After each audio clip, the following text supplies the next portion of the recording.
Selamat siang Bapak Ibu sekalian, para adik-adik mahasiswa dan para hadirin yang berkesempatan untuk menghadiri kegiatan di Graduate Show Universitas Padjadjaran. Topik yang hari ini saya sampaikan adalah bioinformatika dalam bioteknologi, lebih khusus mengenai optimasi priware dalam analisis fungsional gen-gen target. Sebelum ke slide berikutnya, saya sampaikan bahwa S1 saya di Teknologi Benih, Fakultas Pertanian Universitas Padjadjaran, selesai tahun 1990. Kemudian S2, S3 sempat di Wina, Austria, kemudian S3 di bidang Applied Plant Molecular Biology di Universitas Hamburg, Jerman. 2003 saya selesai Juni. Kemudian beberapa kali postdoc di Universitas Regensburg, Jerman, kemudian di Tokyo di tahun 2014. Beberapa publikasi dapat disimak di bawah ini, paling tidak menggambarkan apa yang memang ditekuni oleh saya. Baik Bapak Ibu sekalian, paling tidak mengawali dengan diskusi kita hari ini. Nanti ada pengantar, kemudian ada pusat data dan pemanfaatannya, kemudian studi kasus dan penutup. Dan harapannya nanti setelah presentasi ini, para hadirin sekalian bisa diskusi lebih lanjut. Baik, di slide berikutnya saya sampaikan bahwa bioinformatika ini sesungguhnya lama dikemukakan dan disampaikan waktu itu oleh Pauline Hogeweg dan Bess Hesper tahun 1970, kemudian berkembang sampai saat ini sangat penting sebagai tulang punggung yang membantu proses untuk memperoleh informasi gen-gen yang fungsional, paling tidak memprediksi sampai ke hasilnya termasuk protein dan aplikasi di kehidupan sehari-hari. Dan bioinformatika ini mencakup banyak alat dan teknik untuk semua bidang penelitian dan ilmu berbasis biologi. Berikutnya bersama-sama dengan pengurutan generasi berikutnya atau yang disebut next generation sequencing dan proteomik, kemudian ada omics yang lain menyediakan alat untuk pemeliharaan tanaman dan rekayasa genetika. Selanjutnya membantu pemahaman yang lebih baik terkait dengan proses dan mekanisme dalam tanaman dengan peningkatan toleransi terhadap sekaman biotik, abiotik, kemudian ketahanan terhadap serangan hama dan penyakit, serta pengembangan varietas tanaman dan meningkatnya kualitas baik biji, kemudian kandungan protein, vitamin, dan sebagainya. Nah, saya kira ini satu hal yang memang kita perlukan untuk kebutuhan sehari-hari kita agar lebih baik nilai gizi dan proses mekanismenya pun kita ketahui. Para hadirin sekalian, paling tidak dengan slide ini mudah-mudahan kita bisa menggambarkan ya, bahwa bioteknologi tanaman ini sebetulnya sangat luas begitu. Dan kalau melihat dari tanaman di sebelah kiri ini, tanaman mulai dari biji sampai dia menghasilkan buah atau bunga pada anggrek, atau mungkin papan untuk perumahan dan bahan industri, ya ini akan menempuh waktu, kemudian juga ada potensi genetik yang memang berkembang baik secara spasial maupun temporal. Yaitu spasial artinya bahwa tanaman ini punya potensi genetik yang memang sudah ada di cetak birunya. Kemudian ada yang spasial, demikian. Kemudian yang temporal itu adalah dari waktu ke waktu.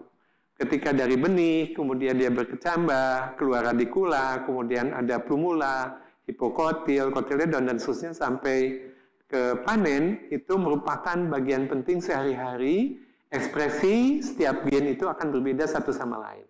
Nah, kalau kita ambil satu sel saja, ternyata bahwa kapasitas produksi tanaman ini kita bisa tingkatkan dengan memahami proses yang ada di tanaman itu, mulai dari organel yang terdalam, termasuk cetak birunya yang ada di inti sel, dan tanaman ini sangat unik karena mengandung DNA yang tidak hanya di inti sel, tapi juga di mitokondria dan kloroplas. Nah, ini juga didukung oleh organel-organel lain, dan ini pemanfaatannya mulai digunakan untuk menciptakan atau menghasilkan produk-produk yang memang lebih baik dari sebelumnya. Nah, kemudian kita lihat di sebelah kanan ini sebetulnya videonya. Video ini adalah satu sel dari bawang bombay. Kemudian kita pelajari gen yang memang kemana protein berasal, ya. Kemudian akan disampaikan apakah keluar sel atau di dalam sel. Nah, sehingga ini dalam hitungan detik protein-protein ini akan menghasilkan proses yang akhirnya pada fungsional dari gen itu sendiri, termasuk pada morfologi, anatomi, dan sebagainya, termasuk minyak dan sebagainya. Nah, di bawah ini, di bawah gambar-gambar sel, kemudian ada sel bawang bombay yang mekanisme proteinnya terlihat, ini ada poin-poin di sana. Nah, kalau kita lihat di bawahnya, ya ada proses dari DNA, RNA, kemudian ke protein. Mulai dari sini kita bisa melihat bahwa ada kromosom, kemudian kromosom itu kalau diambil, kita lihat satu persatu lebih detail, itu terkait dengan kode-kode genetik, kemudian akan ditranskripsi, kemudian akan menjadi RNA, kemudian diterjemahkan menjadi protein. Nah, protein ini tentu saja punya fungsi yang bermacam-macam, dan di dalam sel itu ribuan bahkan ratusan ribu protein bisa diproduksi, baik yang fungsional maupun yang degradasi, dan strukturnya ini sangat menentukan dari fungsi dari satu protein ini. Nah, bioinformatika paling tidak bisa menjembatani hasil sequencing DNA, mengidentifikasi mutasi pada DNA, sequencing RNA, identifikasi ekspresi gen spesifik jaringan, kemudian visualisasi struktur 3 dimensi ya, protein. Nah, para hadirin sekalian, paling tidak kita bisa melihat bahwa dengan tanaman yang terus didera cekaman hari ke hari ini, tentu saja ini merupakan sumbernya ketika kita mengelola tadi gen-gen yang sifatnya spasial atau gen-gen yang memang bekerja dari hari ke hari. Nah, sehingga kita memerlukan satu strategi bagaimana menemukan, mencari, mengeksplorasi gen-gen ya untuk diperoleh. Nah, oleh karena itu paling tidak bahwa identitas gen itu harus kita ketahui, kemudian nanti kita analisis apakah genomnya sudah dieksekusi atau belum, kemudian apakah ada transfer DNA tagging ya yang kemudian dimungkinkan untuk menghasilkan klon-klon, kemudian kita bisa menggunakan klon-klon ini disimpan pada perpustakaan DNA. Nah, ini jadi penting bahwa satu tanaman ketika genomnya diambil itu akan menjadi sumber pustaka yang penting, dan kita bisa menelusuri ada babnya, kalau ada sebuah buku ada bab, kemudian ada subbab sampai ke kata-kata yang ada di dalamnya. Nah, ini saja tentu saja perlu media untuk menyimpan database ini. Nah, ini dikemas dalam satu simpanan, bisa di bacterial artificial chromosome atau yeast artificial chromosome atau plasmid dan sebagainya yang bisa disimpan dalam waktu yang singkat maupun dalam waktu yang lama. Nah, oleh karena itu bahwa proyek untuk terkait dengan analisis gen ini adalah sangat penting untuk diketahui dan bank-bank gennya kita pelihara dengan baik. Nah, Pak hadirin sekalian, di sini paling tidak bahwa terkait dengan bioinformatik ini saya coba rangkum beberapa pusat data dan pemanfaatannya. Nah, khusus untuk tanaman tentu saja nanti ada dari hewan, kemudian ikan dan seterusnya. Nah, khusus tanaman ini kita bisa lihat di sini ada tanaman, kemudian database-nya dan alamat situsnya. Dan mudah-mudahan ini nanti saya kira teman-teman nanti bisa share ini dan bisa menggunakannya. Ini misalnya untuk anggur, kemudian Arabidopsis ini adalah tanaman model di seluruh dunia untuk membandingkan, kemudian resources untuk memberikan pemahaman terkait metabolisme dan gen-gen yang kita baru temukan. Kemudian juga ada jeruk, ya, ada jeruk di sini juga alamat situsnya bisa dilihat sebelah kanan, ada kapas, kentang, kemudian kedelai, kelapa, padi, ini cukup banyak di beberapa situs yang sangat masif dan sangat saling menunjang. Kemudian ada tembakau, tubuh, dan tomat. Nah, tidak hanya ini saja, para hadirin, bahwa dengan freeware ini, software yang online ini, betul-betul kita pergunakan dengan baik sehingga kita bisa mengeksplorasi gen-gen yang unik yang kita inginkan.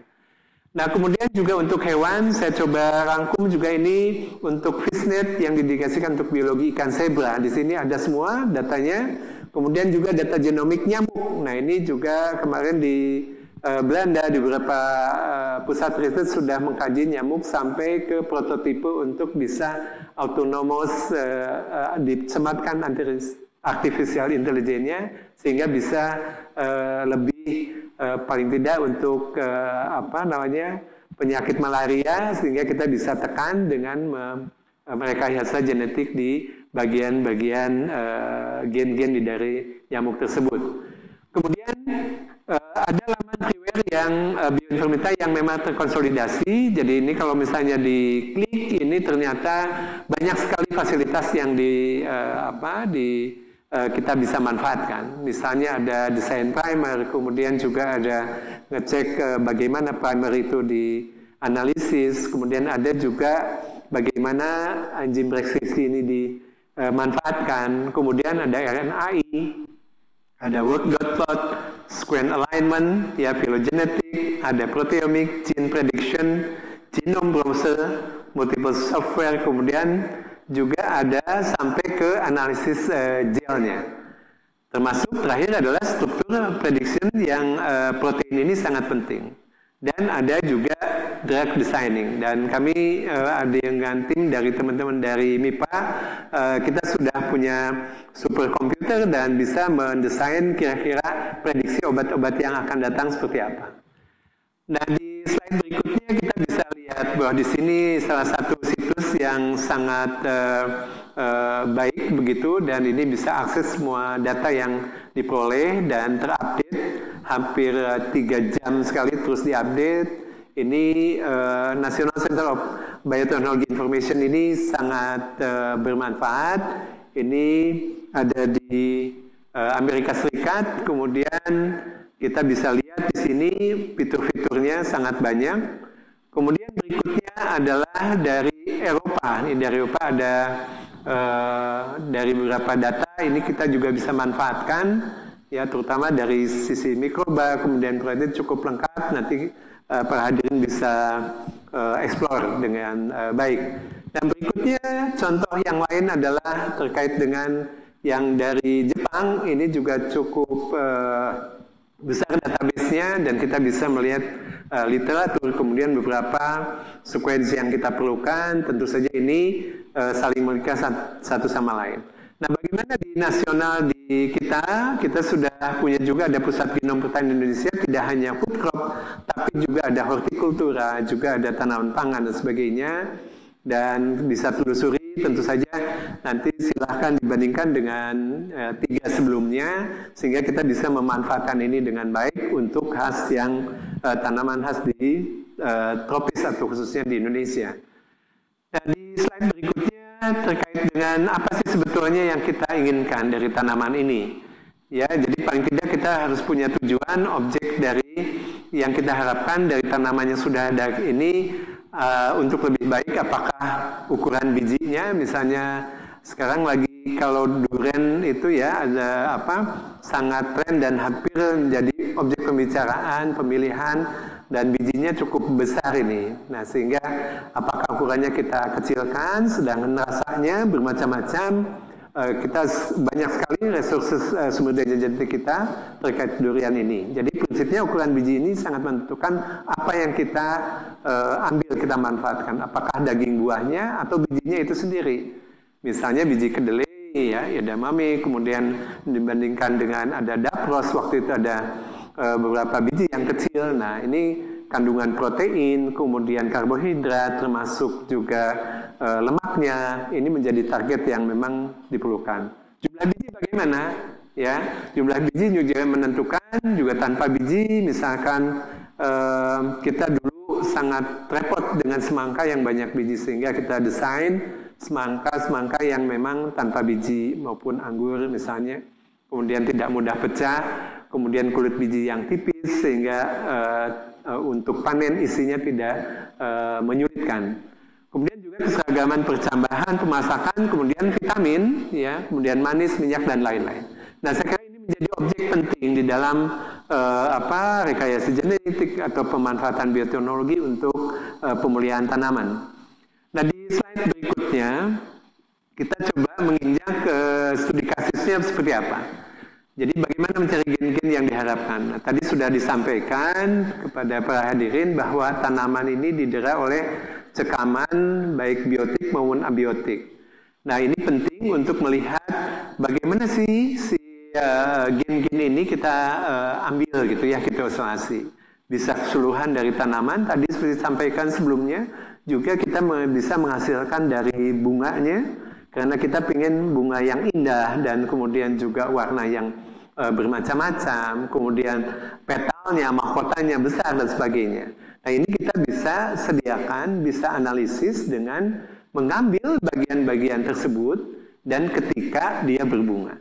Nah, ketika berbunga, di saat itulah ada gen-gen yang memang bisa kita manfaatkan. Dengan mengisolasi messenger RNA, kita bisa dapatkan DNA-nya. Nah, sehingga kita bisa tepat waktu pada saat berbunga. Kemudian juga kalau misalnya pingin daun cincau yang besar, kemudian juga kandungan klorofil, kemudian ada pigmen yang cukup baik, kita bisa isolasi daunnya. Juga demikian batang, juga kemudian akar dan sebagainya, termasuk ubi misalnya atau ubi jalar ya dan sebagainya. Ini menjadi bagian penting bahwa seluruh bagian tanaman ini menyimpan informasi genetik yang sangat signifikan sehingga kita bisa melihat bagaimana gen-gen ini sangat potensial. Ya, kemudian di kita sequence genomnya kita bisa dapatkan, kemudian ada juga yang tadi mRNA, kemudian ada proteinnya. Nah, proteinnya juga kita bisa ekstrak. Nah, sekarang berkembang di negara-negara Eropa kita bisa mengsequencing protein sehingga kita bisa langsung memanfaatkan fungsional dari protein ini untuk apa. Kemudian juga strukturnya. Nah, kita melangkah ke slide berikutnya bahwa ini ada satu contoh kasus yang kami kerjakan, begitu ya, membangun pustakaan DNA terlebih dahulu. Kita isolasi waktu itu kita ingin melihat bagaimana kita membangun tanaman apomixis. Tanaman apomixis itu tanaman, misalkan dalam ini kasusnya jagung, sehingga jagung itu bisa berbuah tanpa pembungaan atau tidak memerlukan bunga jantan lagi. Nah, sehingga kita memerlukan si biji itu autonoms berkembang, nah tapi menghasilkan biji. Cita-citanya begitu. Tujuannya tadi seperti itu. Namun demikian kita perlu isolasi. Nah, kebetulan kita isolasi di sini adalah sel telur dari jagung. Kemudian kita isolasi ada sekitar 1.200 gen. Cukup banyak dan kita masukkan tadi seperti disimpan di di E. coli, kemudian ada di gennya di yeast artificial chromosome, kemudian disematkan di situ sehingga kita punya perpustakaan sel telur yang dari jagung. Nah, ini banyak sekali, 1.200 kita pelajari satu persatu, kita sisir sampai tadi bahwa kalau misalnya suatu buku kita mencari babnya, mencari babnya sampai mencari kata-katanya dan sampai menghasilkan transkrip di sini. Ya, jadi transkrip ini adalah kalau misalnya adik-adik mahasiswa kita lulus kita dapat transkrip, tapi nggak fungsional karena belum menghasilkan protein yang sebenarnya. Belum lagi tantangan di dunia kerja atau kompetisi dan sebagainya. Nah, dari sini yang tadi sudah dipak di dalam penyimpanan pustakaan DNA ini harus kita sequencing. Nah, sequencing ini menjadi bagian penting untuk memverifikasi sehingga kita bisa menghasilkan transkrip. Nah, ini dari ribuan gen tadi tentu saja kita harus pelajari satu-satu. Barangkali ini yang menjadi bagian topik kita bagaimana powerful-nya bioinformatik. Nah, di slide berikutnya dari transkrip ini kita bisa cek. Nah, kita bisa di sebelah kanan ini adalah transkrip. Ini setelah menganalisis atau dianalisis bagian-bagian dari gen ini. Nah, dari gen ini ada yang biru di sebelah atas ini adalah bagian dari otaknya suatu gen. Jadi satu gen itu ada otaknya, kemudian ada yang disebut open reading frame atau coding region atau daerah yang dikode sehingga menghasilkan protein. Juga ada terminator. Nah, ini hasil ini tentu saja bioinformatik sangat berarti untuk memverifikasi bagian-bagian ini. Nah, Jepang sudah mengembangkan nama situsnya Place. Kita bisa menganalisis ada motif-motif apa di dalam bagian dari gen ini, ya, bagian daerah promotor, misalnya untuk ada pengaturan untuk cahaya, kemudian ketahanan terhadap penyakit, kemudian merangsang hormon dan sebagainya. Dan ini semua otaknya ada di sini. Dan promotor juga bisa mengendalikan kapan dia harus ekspresi. Tadi misalnya bunga, kapan diekspresikan, kemudian juga batang, kapan akar yang utama tumbuh, kemudian juga tunas lateral dan sebagainya, semua diatur oleh otak ini. Ya, kemudian juga ada coding region, ini ada daerah yang warna hijau, ini ada ATG yang dimulai methionin sampai ke terminator. Nah, ini semua paling tidak sebelum kita melangkah lebih lanjut harus kita verifikasi betul. Dan ini di freeware, di bioinformatika sangat-sangat banyak dan kita bisa memilih mana yang kita pilih, dan yang penting bahwa informasi itu sangat diperlukan untuk menganalisis gen-gen lebih jauh lagi. Nah, transkrip ini sangat penting untuk melihat bagaimana nanti penggunaan, apakah otaknya nanti saya hanya butuh otaknya, saya hanya butuh coding regionnya, atau saya butuh terminatornya. Ini bisa dilakukan karena pada dasarnya kita punya enzim restriksi atau enzim yang memotong, kemudian menyambung dan sebagainya. Nah, di slide berikutnya ini adalah salah satu di kasus bahwa transkrip tadi kita bisa manfaatkan, dan ini karena sudah beberapa publikasi beberapa kali sehingga di database kita cek di NCBI tadi, ini sudah terlihat bagaimana database ini sangat handal dan terus bisa diakses kapanpun dan dimanapun. Nah, kemudian di slide berikutnya kita lihat fitur ini, dan ini sangat kita bisa memilih banyak fitur dan perlu ketelitian dan kehati-hatian. Kita bisa mengerucutkan apakah tanaman monokotil, dikotil, kemudian apakah tanaman famili Gramineae, atau ada juga untuk tanaman-tanaman Poaceae dan sebagainya. Ini famili-famili ini kita bisa kerucutkan sehingga kita lebih mengerucut lagi penemuan atau yang kita inginkan. Nah, kita bisa masukkan ke sequence tadi, transkrip tadi, ke bagian yang yang berwarna putih di sini kita masukkan, kemudian kita cek betul 1 atau 2 kali, 3 kali kita bisa cek sehingga kita meyakinkan bahwa hasilnya ada yang bisa langsung terlihat atau lewat email. Nah, ada yang bermacam-macam, ada yang 10 menit, ada 3 jam, bahkan ada 24 jam tergantung dari sequence transkrip yang kita masukkan. Nah, setelah kita masukkan di bagian yang warna kuning ini, kita juga bisa ngecek berupa fitur pemilihan tadi organisme, kemudian berapa panjang dan sebagainya. Nah, ini kita masukkan totally, kemudian kita bisa lihat berikutnya, kemudian ada kita lihat bagaimana ini program BLAST ini sangat penting untuk melihat bagaimana kategori atau alignment, atau apakah ada gen-gen yang memang sama dengan atau mirip, atau paling tidak berapa persen kemiripannya. Nah, setelah kita proses ini, kita akan melihat bahwa hasilnya sudah kita peroleh.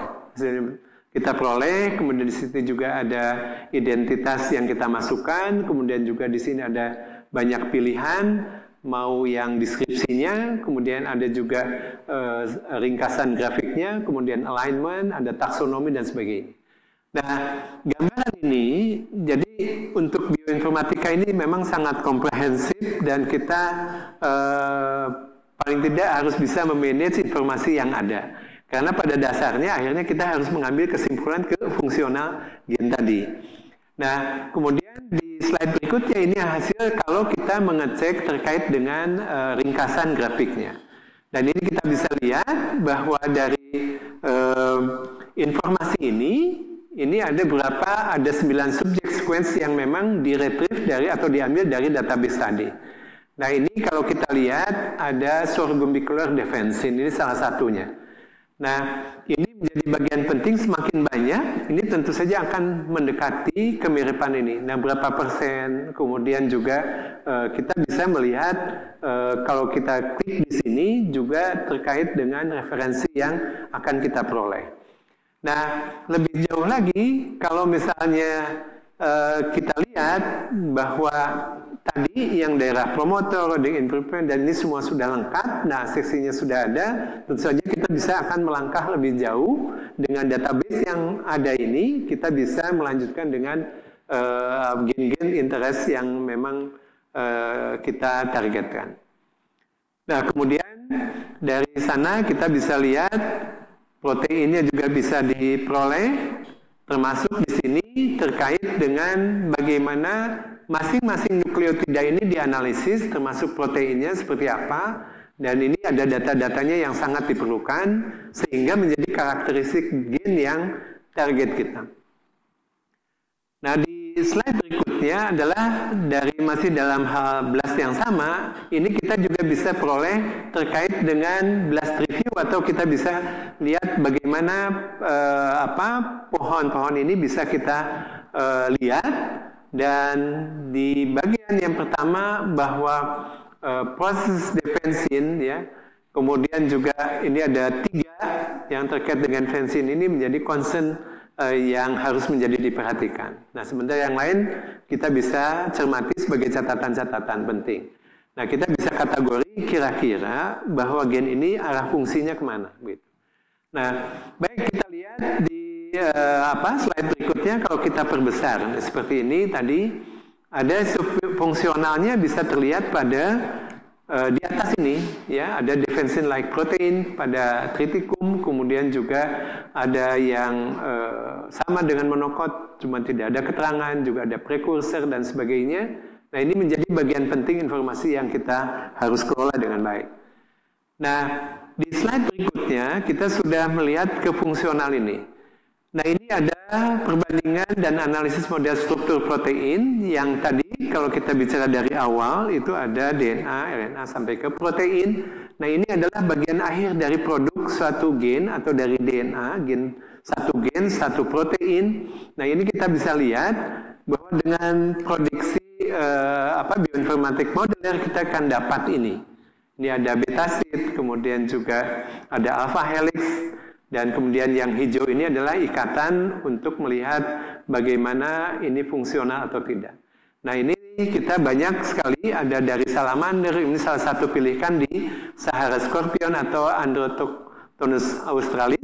Ya, ini ada datanya, kalau misalnya kita cek di database-nya, nomornya ada PDB kode 1P TX. Nah kemudian gen yang tadi, yang family itu salah satunya ada di ZMS1, dari telur jagung, ini hampir mirip. Jadi ini pun menjadi struktur ini jadi penting. Nah, apakah cukup gitu dengan prediksi protein ini? Tentu saja tidak. Nah, oleh karena itu, bahwa prediksi protein ini harus diimbangi dengan apa? Eksperimen yang harus kita lakukan. Ya, antara lain misalnya di yang di ini menggunakan mikroskop, kita lihat ukurannya kira-kira 80 mikron, harus diisolasi. Kira-kira kita menggunakan analisis pakai green fluorescent protein yang berasal dari ubur-ubur, kita gandeng dengan gen ZMS 1 dan 4, kita peroleh ternyata ekspresinya itu adalah, ini adalah rahim dari seorang ibu, atau misalnya rahimnya di jagung, ya, atau kandung embrio. Nah ternyata si gen tadi ini ekspresi proteinnya ada di sini ini. Nah bagaimana fungsinya? Nah kemudian kita eksperimen juga bahwa setelah pembuahan itu hasilnya gimana? Ternyata ciri-ciri jagung itu setelah dibuahi, dia sinergitnya itu tidak fungsional satu. Nah artinya bahwa gen-gen ini juga penting, bahwa yang hijau ini tandanya dia masih ekspresi pada proses selama pembuahan pada jagung sampai menghasilkan biji tadi. Artinya apa? Bahwa potensi tadi untuk menghasilkan jagung yang apomisi sangat potensial. Nah kemudian di sebelahnya lebih detail lagi dengan menggunakan mikroskop elektron kita dapat memperoleh proses untuk menghasilkan protein ini larinya kemana, mekanismenya kemana. Kemudian kita uji coba juga dengan polennya. Ternyata bahwa protein dari sini yang kita ini ternyata memang menghasilkan, dia akan berpengaruh pada pembukaan, ya pembukaan. Di sini ada polen tube-nya, kemudian dia akan membuka dan melepaskan sel vegetatif yang diperlukan untuk sel telur untuk terjadinya pembuahan. Nah, tentu saja ini perlu analisis yang harus kita kelola, begitu ya, dari bioinformatik yang ini kita kelola, kemudian informasi beberapa eksperimen harus kita buktikan. Nah, beberapa catatan dari analisis ini ada gen-gen yang memang terkait dengan small secreted cysteine rich protein. Nah, ini hampir semua ada berekspresi pada Arabidopsis, kemudian ada 600 gen pada padi. Ini di database-nya rekan-rekan peneliti di Jepang sangat masif. Nah, ternyata ini semua memang terkait dengan ekspresi pada sel kantung embrio, ya. Kemudian ada juga defensin. Defensin adalah antimikrobial peptide atau protein yang memang untuk mempertahankan diri. Nah, seperti kita tahu, ketika serbuk sari itu membuahi sel telur jagung, itu lewat berkilo-kilometer, ada bakteri atau ada hama dan atau penyakit yang terbawa. Nah, sehingga apakah fungsinya ini menjadi bagian untuk mensterilkan itu?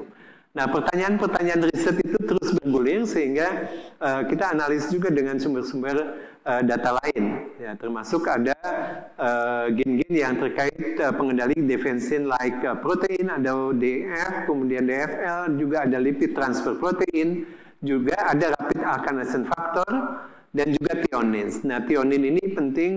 Kalau kita makan biji-bijian, hampir di semua biji ada thionin. Dia punya antimikrobial peptide sekaligus defensin. Nah, saya kira sampai di sini adalah kita memperoleh beberapa gambaran bahwa bioinformatik ini sangat penting dan mempercepat proses untuk meneliti sampai ke fungsional gen. Juga tentu saja yang kedua adalah menghemat pekerjaan dan dana. Karena dengan bioinformatik ini kita nggak perlu mencari harus ke perpustakaan lagi, tapi juga kita bisa melihat memprediksi sebelum kita ke laboratorium. Nah, sehingga dua aspek tadi penting, percepatan, kemudian hemat dana, tapi juga kita bisa memperoleh hasil yang maksimum. Nah, contoh lain, saya dengan mahasiswa S3 saya sedang menganalisis pemanfaatan bioinformatika untuk genome mining. Nah, ini adalah tanaman combrang. Tanaman combrang itu rasanya enak, agak pedas-pedas dikit, tapi punya ciri khas. Biasanya para hadirin kalau yang senang rujak, itu ada beberapa bumbu rujak dari Cianjur, Ciranjang, atau Sumedang menggunakan combrang. Bahkan kadang-kadang disisipkan untuk tanaman khas Jawa Barat ada lotek di situ. Nah, kita yang dipakai adalah ada Antismes. Websitenya sangat baik dan database-nya cukup besar. Nah, di sini kita mengisolasi ada beberapa mikroorganisme di tanaman combrang dan ternyata ya berinteraksi dengan tanaman combrang ini dan bisa menghasilkan calon obat-obat untuk mereduksi glukosa di dalam pembuluh darah. Nah, kemudian dari sini kita lihat bahwa metode in silico berkembang didorong adanya tool sequence alignment ini seperti yang tadi di BLAST, kemudian juga ada Antismes, singkatan dari antibiotik and secondary metabolite, kemudian juga ada juga beberapa biosintesis gen cluster. Nah, hasil yang terhubung tadi ini kita bisa diperoleh, ya, paling tidak kita bisa memperoleh the minimum information about the biosynthesis gene cluster atau MIBIG. Nah, ini kita bisa manfaatkan ini sebagai sumber-sumber untuk apa? Ya, tadi untuk memprediksi kira-kira kandidat-kandidat gen, kemudian protein yang baik gitu ya. Nah, oleh karena itu bahwa pendekatan metode analisis biosintesis gen cluster atau BGC senyawa metabolit sekunder dengan menggunakan whole genome sequence ini tadi definisikan sebagai genome mining. Artinya kita mengeksplorasi, mencari gen-gen kandidat. Pada prinsipnya sama dengan yang disampaikan sebelumnya. Nah, kemudian ini adalah bagian proses yang sedang kami kerjakan, yaitu jamur endofitnya, Penicillium adadengi RDI menggunakan pendekatan genome mining. Nah, hasilnya ini sudah dipublikasi oleh Wei tahun sebelumnya. Terdapat 43 biosintesis gen cluster atau BGC ini dan menjadi bagian penting untuk kita analisis berikutnya. Sehingga kita dapat beberapa tipenya dan kita akan analisis lebih lanjut. Nah, kemudian ini penting sekarang genome mining ini menjadi bagian penting. Teman-teman Bio Farma kemarin sudah sempat diskusi sehingga kita bisa memperoleh genom keseluruhan dari jamur endofit kemudian atau organisme yang lain dan kita akan peroleh sequence DNA-nya kemudian kita analisis dan kita dapatkan biosintesis gen clusternya. Dengan clustering kita bisa mengelompokkan, mengurutkan sehingga mempercepat fungsional gennya. Sebagai penutup hadirin sekian, paling tidak bisa kita catat bahwa bioinformatika memfasilitasi kemudahan untuk memperoleh informasi, memprediksi fungsi dan status DNA RNA protein, jalur metabolisme, yaitu metabolic pathway, memperkecil kesalahan dalam proses riset di laboratorium, menghemat dana riset. Kemudian tantangan kedepannya apa? Perkembangan bank data yang sangat cepat dan kompleks, perubahan hubungan satu sama lain juga perlu menjadi penting. Kemudian juga ada perubahan interface atau antarmuka sesuai kebutuhan layanan, ini menjadi bagian penting sehingga kita sekali klik ini kan harusnya tahu. Tapi ini justru makin kesini makin banyak pilihan sehingga apa? Nah, oleh karena itu saya kira hari ke hari kalau kita kenal betul dengan beberapa situs yang memang familiar, kita bisa membandingkan atau kelebihannya apa atau kekurangannya apa.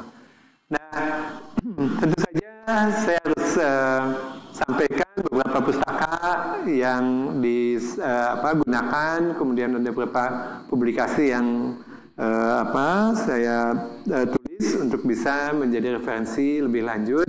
Dan akhir kalam saya ucapkan terima kasih dan kita bisa diskusi lebih detail. Terima kasih.